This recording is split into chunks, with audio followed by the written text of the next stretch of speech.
என்னப்பா டிக்கெட் எடுத்தியா? டிக்கெட்லாம் எடுத்துட்டேன். சரி வரது கேட்டாச்சா, அதான் கொஞ்சம் பாட்டு கேட்டுட்டு இருந்தேன். என்ன பாட்டு? அதான் தளபதி படத்தில் வருமே, சுந்தரி கண்ணால் ஒரு செய்தி. அட்டகாசமான பாட்டு, செம கம்போசிஷன். அதனால தான் நீ வந்து இசைஞானி பாட்டு கேட்டு மெயின் வந்து நிற்கிற. மியூசிக் நல்லா இருந்துச்சு, பட் அந்த லிரிக்ஸ் தான் எனக்கு ரொம்ப பிடிச்சதுப்பா. செம்மையாக இருந்துச்சு. இது நீங்கள் மாட்டேன் தூங்க மாட்டேன் சாதாரண லிரிக்ஸ் இல்லையா? அது அவ்வளோ சாதாரணமாக இருக்க போய் தாஞ்சி மக்கள் மனசில் அப்படியே நின்றுச்சு, பச்சைக்குன்னு ஒட்டிக்கிச்சு.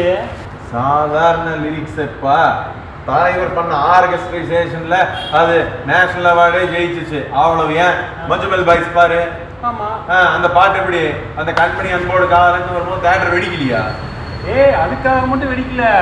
மனிதர் உணர்ந்துக்குள்ளே இது மனித காதல் அல்ல அப்படின்னு அந்த லிரிக்ஸுக்கோசரம் தான், ஃப்ரெண்ட்ஷிப்பை வந்து பெருமைப்படுத்த போய் தான் தேட்டரே வெடிச்சிச்சு. தலைவரோட விஷயம் எவ்வளவு இருக்கு தெரியுமா? எவ்வளோ இருக்கு? அவர் வித்தக்காரர், அவரோட மேஜிக் என்ன? நீ என்னதான் சொல்ல வர? இசைனா ராஜா, ராஜா தான் இசை. You have an idea about him. Yes. You have it. Yes. But you should not expect that I must have that same expression.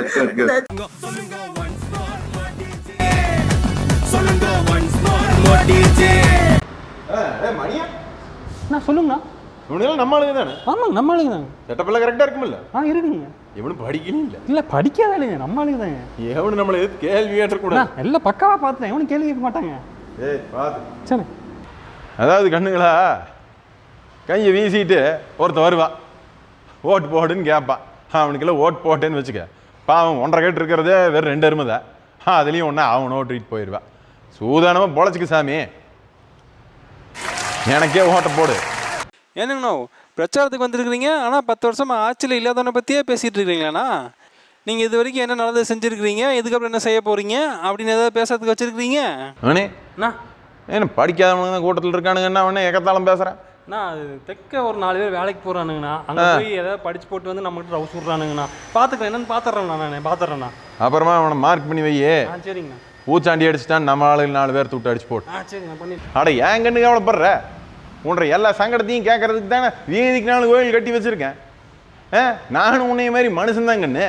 அந்த ஆண்டவன் பார்த்து உன்ற பிரச்சனையெல்லாம் தீர்த்து வச்சிருவான். கோயிலுக்குள்ள எங்கெங்க விட்றானுங்க? கோயில் பக்கத்தில் போனாலே சண்டைக்கு வரானுங்க அந்த கரங்க பிடிச்சவனுங்க.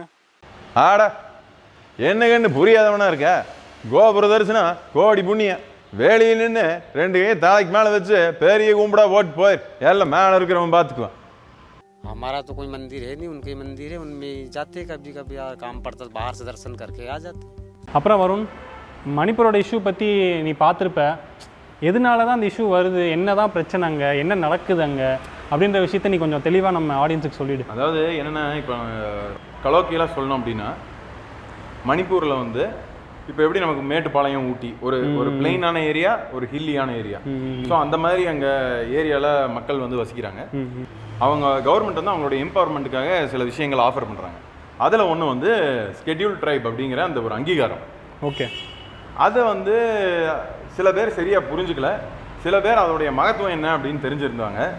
ஸோ அந்த ஹில்லி ரீஜன்ஸில் வசிக்கக்கூடியவங்க வந்து எங்களுக்கு அந்த ரெகக்னிஷன் கொடுங்க, எங்களுக்கு ஸ்கெட்யூல் ட்ரைபுங்கிற ஸ்டேட்டஸ் கொடுங்க அப்படின்றத வாங்கிக்கிறாங்க.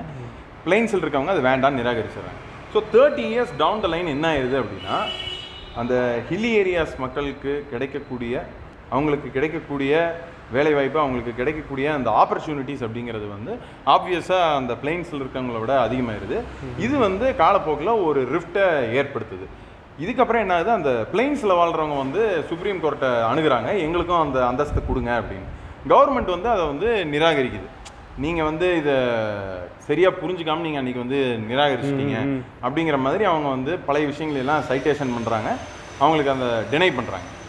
ஹில்லி ஏரியாலையும் அங்கேயும் வந்து அந்த ஒரு டிஃப்ரென்ஸ் ஆஃப் ஒப்பீனியன் இருக்குது. அந்த டிஃப்ரென்ஸ் ஆஃப் ஒப்பீனியன் காரணமாக அங்கே வந்து ஒரு கலவரம் வெடிக்குது. ஸோ இப்போ என்ன ஆகுது அப்படின்னு பார்த்தீங்கன்னா, அந்த ஸ்கெட்யூல் ட்ரைப் ரெகக்னேஷன் இருக்கக்கூடிய பெண்களை வந்து மாப்ஸ்டர்ஸ் துரத்துறாங்க. அவங்க வந்து போலீஸ்கிட்ட ப்ரொடெக்ஷன் கேட்டு எங்களை வந்து ஜீப்புக்குள்ளே அலோவ் பண்ணுங்கள், எங்களுக்கு ப்ரொடெக்ஷன் கொடுங்க அப்படின்னு கேட்குறாங்க. அந்த இடத்துல வந்து போலீஸ் வந்து இல்லை ஜீப் சாவி இல்லை அப்படிங்கிற மாதிரி ஒரு லேம் ரீசன் சொல்லி மாப்ஸ்டர்ஸ்கிட்டயே வந்து அந்த பெண்களை பிடிச்சி கொடுக்குற மாதிரியான ஒரு சூழல் அமைஞ்சிருது. அதுக்கப்புறம் நடந்த விஷயங்கள் எதுவுமே வந்து பதிவு பண்ண முடியாது. அந்த அளவு வந்து வலி மிகுந்த மனிதத்தன்மையற்ற செயல்கள் தான் அதுக்கப்புறம் அங்கே நடந்தது.